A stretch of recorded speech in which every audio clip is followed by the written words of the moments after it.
Hi, mining community. Welcome back to another episode of the Dig Deep, the Mining Podcast. And today's guest, or it's a returning guest, who has appeared twice before, back in July 2020, which was episode 86, and back in October 2021, so just over a year ago, which was episode 177.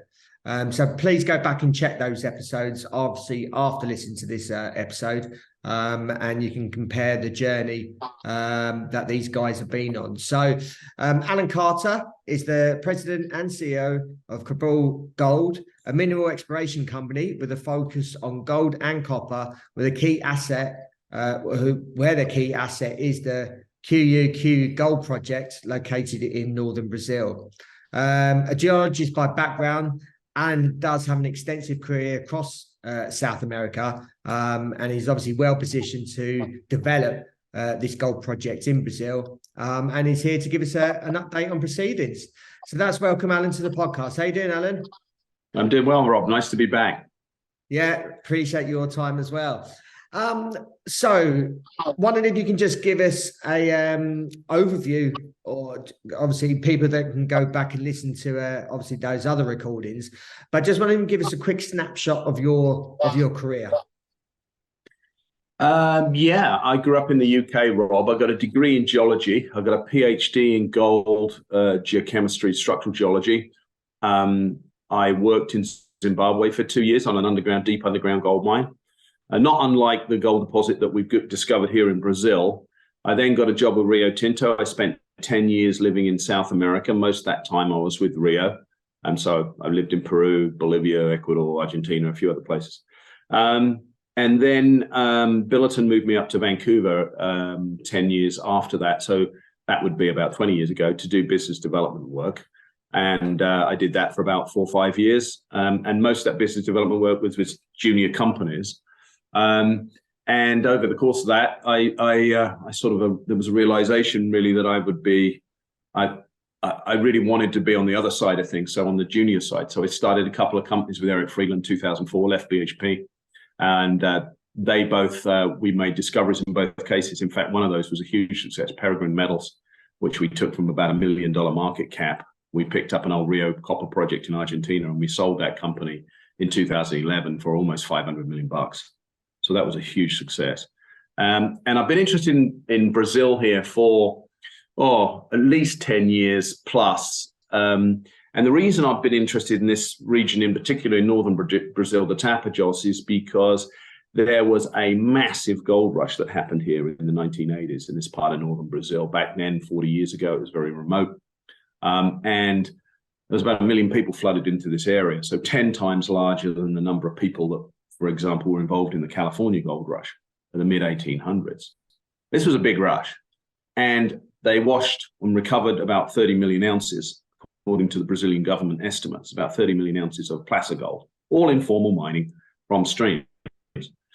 And so all that gold that was recovered in streams from the gravel there is obviously gold that's been eroded from the hard rock, from the surrounding hard rocks over millions of years. And so I've become sort of obsessed to put no finer point on it in terms of where all this gold was coming from. It's obviously not coming from just one place, because they were mining gold in 100 different areas of streams in a region which is probably about 250 kilometers across, called the Tapajós. And since I've become very interested in this, we as a team have made 5 now, or been involved in 5 grassroots discoveries. Myself, I've been involved in 4 of those. Cuiu Cuiu, I think, which is the key asset within Cabral, is probably going to be the biggest one. It was the largest placer gold camp in this region in Brazil. So it's a very exciting region, and there's been quite a lot of new developments since I was last on. So it's that's a snapshot of my career. Yeah. You're the founder and largest shareholder in Cabral Gold. Just wondering if you can just tell us a little bit more about the company. Yeah. So this company I founded in 2016. We do have this area called this project called Cuiu Cuiu. It's more of a district, really. It is our key asset. We currently have resources defined on it of just under 1.2 million ounces, about half of which is indicated ounces. it's a district scale project, Rob. So we currently have 2 gold deposits here with resources on. We have 2 new gold discoveries that we've got about 6,000 meters of drilling on each with the 2 new discoveries, but not enough drilling to really get a resource on either of those yet. So there's at least 4 deposits here within a sort of a 5-6 kilometer wide area. But external to that, there's about another 40 targets here, some of which we've done a little bit of drilling on, some of which we've done a little bit of trenching on. And we've got some really spectacular numbers on some of these peripheral targets. So I think we've got a tiger by the tail here. The potential for this project is really multi-million ounce potential. And I don't say that lightly. As you'll appreciate, I've seen hundreds and hundreds of prospects, exploration projects in my time. And I'm the largest shareholder in this company. So I put a lot of my own money into this. So I'm heavily invested into it. So I think we've got a very unique project in a very unusual and unique region. During the last 12 months, there's been some major changes in the Tapajós region in Brazil. Can you just explain some of the implications those changes have for you and obviously QUQ project? Yeah, well, the big one, of course, is the one I probably mentioned in October of last year. The project next door to us is called TZ, or Tocantinzinho. Most people call it TZ. It's a 2 million ounce deposit. Myself and a guy called Dennis Moore originally identified that project. It's now been acquired from Eldorado Gold. Eldorado Gold had it for about 11 years. And about a year ago, it was just over a year ago, it was acquired by a Quebec-based company, a public company called G Mining. Now, since in the last few months, G Mining has basically raised $540 million to develop that project, Rob. And so that is now in construction. It's slated to get into production in the second half of 2024. It will be the 3rd largest gold mine in Brazil, be cranking out somewhere between 150 and 200,000 ounces of gold a year. And that is a very big mine for our region. It's by far the largest mine. It's going to be one of the largest mines in Brazil, but it will be by far the largest mine in our area. We're right next to it. So that has all sorts of implications for us. The access road for their project is the same access road we use. It's a municipal road, so that's being improved as they bring all this heavy equipment in. New bridges are being built, roads being expanded. There's a power line coming to their project, so grid power. So there's about 150 kilometer long new grid power line, which will be a municipal line, which will bring grid power to within about 20 kilometers of us, obviously.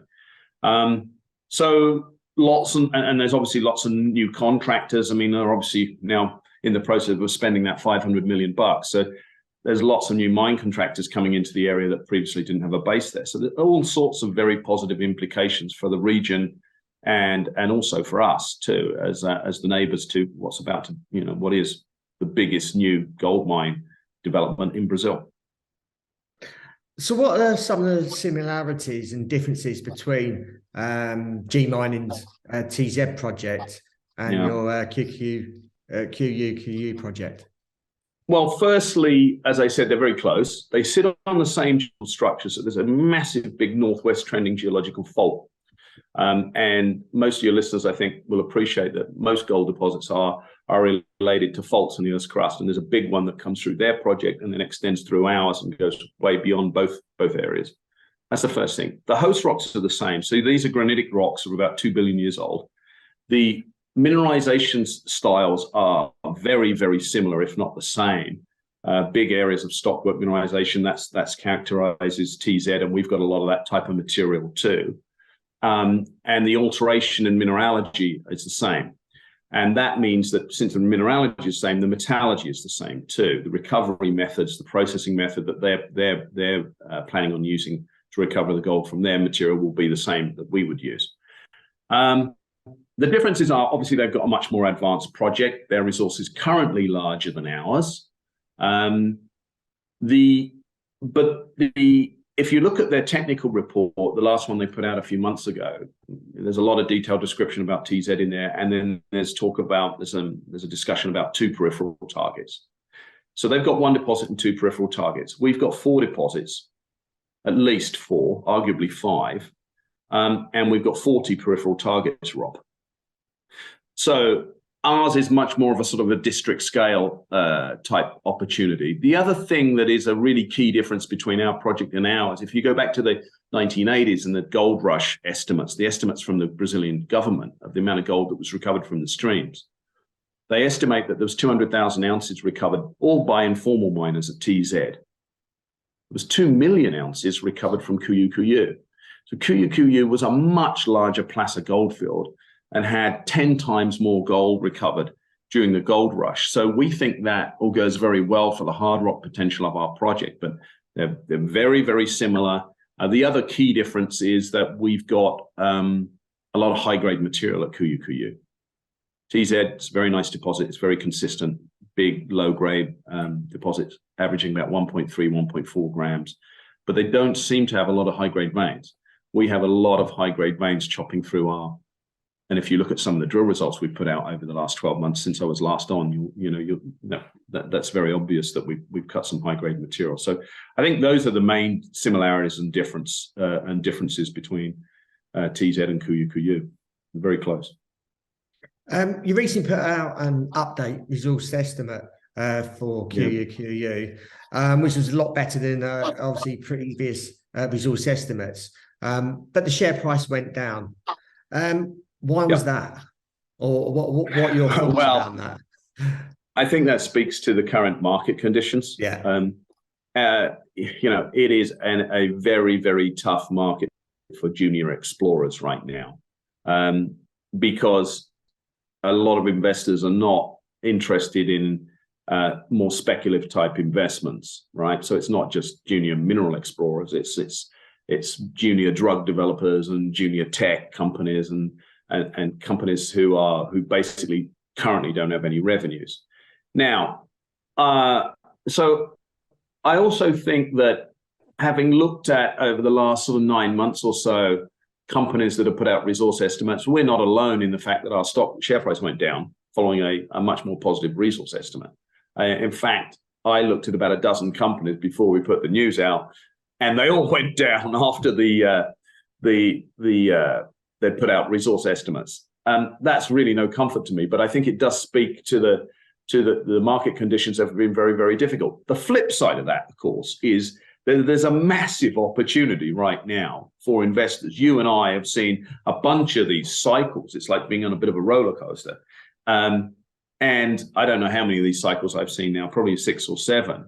And the opportunities that are out there right now, because the valuations are so low, are incredible.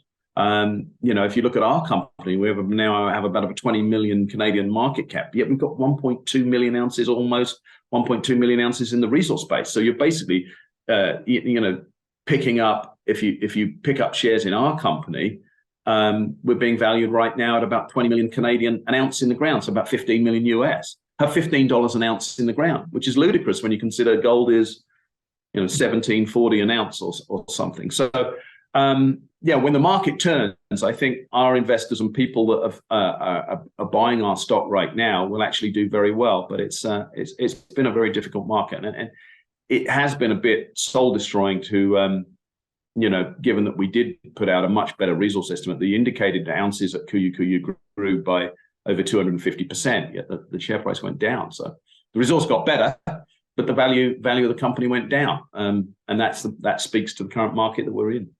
Yeah, and I suppose anything that goes down always then goes up. So hopefully, yeah, we hope. It certainly did. Look, the last time, it's only been a couple of years since there was a similar situation. Our share price was 10, 12 cents.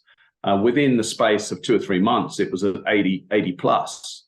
And so, hopefully when the market turns, we'll have similar, if not better, recovery.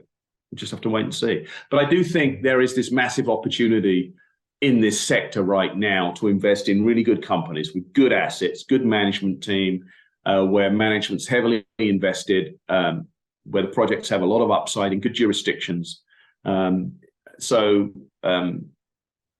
think anybody contemplating investment in this sector right now should seek out those quality companies, because you'll do extremely well. Yeah. You've been putting some spectacular drill results out over the last sort of 18 months.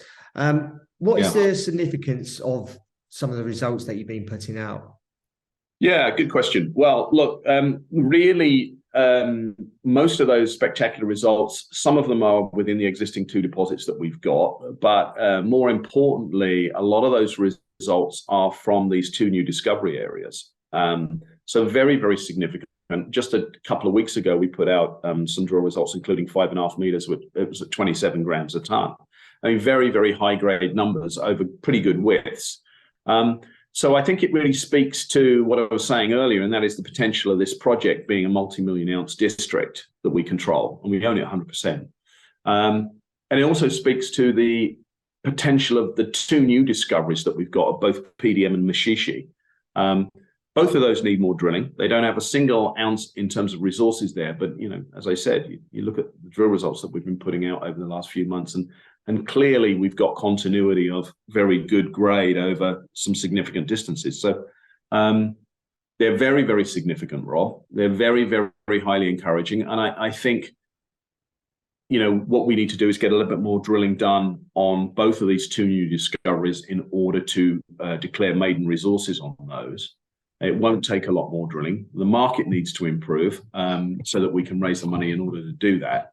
But I think beyond that, beyond those 4, the 2 existing deposits and the 2 new discoveries, there's probably several additional from the 40+ target inventory right now. There's probably several other of those additional targets that are going to turn out to be other gold deposits. So ultimately, what this project will be a central processing facility, and then it will be fed from material from several open pits, which will be in close proximity. So it'll be a lot like a lot of the big gold mines in Nevada and other areas of the world where you have, a central processing facility that's fed by deposits within a few kilometers. And Cuiu Cuiu will be just like that. So yeah, very, very significant. And we do have a lot of excellent drill results.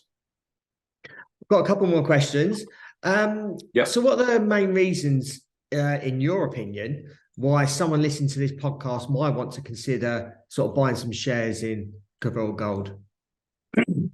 Well, I think the key one, as I said right now, is just the valuation. So 20 million Canadian for a company that has almost 1.2 million ounces in the bank, as I said, results in about more or less around about $15 an ounce valuation, which when you compare it with the current value of the gold price is a ridiculously low valuation. I think that's the first thing. That is a massive opportunity. The second thing is, I think Cabral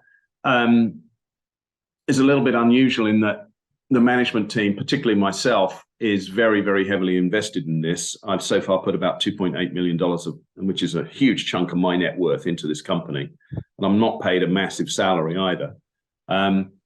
And we've not only are we heavily invested and have written checks into this, but we've also had a very successful track record of not only making gold discoveries in Brazil. I'm fluent in Portuguese, I know the country very well. My wife is Brazilian. I've spent an awful lot of time in country. So we've got a discovery track record, and we've also got a history of transacting. Our last company was another Brazilian gold explorer. We sold that to Ross Beatty in 2016. That's now part of Equinox Gold. So we know how to get a deal done too, Rob. We've got an asset, and having an asset, when I invest in companies that have got a real asset. A lot of companies got great stories, but I'm looking for companies with a real asset, and we've got one. So as I said, the resource estimate right now is just under 1.2 million ounces. We've got a huge upside from that because we don't have resources on these 2 new discoveries yet, and there's 40+ targets surrounding this. And we're in a region, Brazil is somewhere where you can work 12 months of the year. The winter season doesn't shut us down. It is an area, it's a country with a lot of the world's big gold miners. Kinross's biggest mine is in Brazil. Lundin Mining is in Brazil with a big mine. Yamana's there. Equinox Gold. And then, outside the gold space, you've got all the world's largest polymetallic miners like BHP and Anglo American and Vale, obviously. So it's a very good jurisdiction. So I think, and the other thing is here that's very interesting for us is that we haven't talked about is our deposits have been weathering in over millions of years. The climate here is tropical. And so there's about 50 meters of weathered material sitting above the known gold deposits here, which is oxide material. It's free digging material, Rob. And that material we know leaches extremely well. And so we've been doing some internal work that we haven't put any news out on it yet, but that material could form the basis of a very small, quick startup operation recovering gold from that material. So the column leach test we've done for heap leaching this material suggests we get about 82% of that gold back. And the cost of starting a heap leach operation, even a modest one, is pretty low. So we're looking at that. And so that would be the final reason for contemplating, I think, an investment in Cabral. Yeah, I've probably got to add another one. And obviously we've done 3 podcasts before, and we've spoken on a number of occasions, but it's your passion for what you do. And I've noticed that through obviously doing a few of these podcasts and obviously having other conversations with you. And people, I suppose, invest in people, not just the assets, in people. So that's something I'd like to add in the conversations that we've had over the years. It's your passion and drive to make this work. Yeah, I am passionate about it. But, I've also got a lot of my own money in this. So, you look at a lot of small junior companies and a lot of folks don't. A lot of management teams don't. They want you to invest as a potential investor, but they haven't got a huge amount of their own capital at risk, and I do. So I'm aligned with my shareholders. I mean, questions from shareholders, I get questions all the time. And, these are the same questions I'm asking myself all the time. And you eat, sleep, and drink it when you've got that much money at stake. You never stop thinking about it. It's not a 9 to 5 type of thing. You have to be very passionate to make a discovery and make a company like this a success. And so, I am, and I'm driven to growing the company. Like I said, I think there's tremendous opportunity. I mean, obviously, share prices are very depressed. There's a lot of folks that have lost money in the sector over the last 12 months, but you have to have, I think, a longer term time frame. Yes, you can make money in 6 to 12 months in the junior mining sector, but because it is a roller coaster, you can also lose it.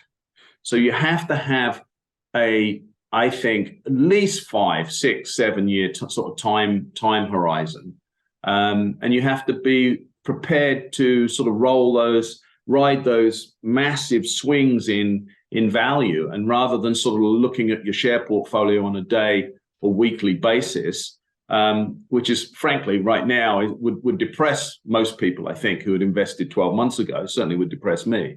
If you're invested in quality companies that tick all the boxes that you have, and I just told you what mine are, you will do well over the longer term. But it's much more difficult, I think, to make money over the short-term view. So yeah, and everyone wants a quick win, and unfortunately, you can't. Yes, everybody does want a quick win. You can always want a quick lose as well. Yeah. I do feel very strongly that you have to have a longer-term view and not panic when your investment goes down. If you're invested in quality companies, don't worry about it. Certainly.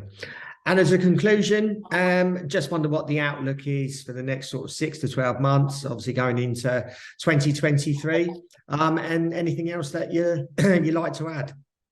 Yeah, look, Rob, obviously our 2023 budgets really depend on access to capital. It's been very, very tough. We've got a financing that we're working on right now.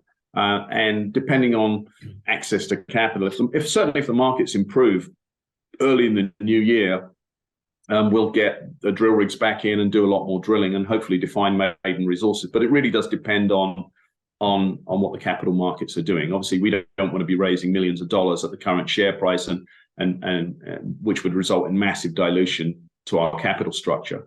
That's not good for our shareholders. Not good for me as one of the biggest, if not the biggest shareholder.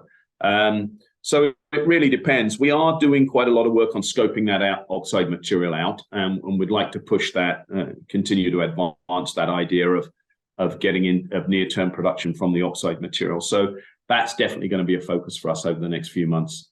But beyond that, additional drilling and growing the global resource at Cuiu Cuiu really is going to be dependent on what the capital markets do moving forward. I'm pretty optimistic. I think I think the short to medium term outlook for gold is excellent.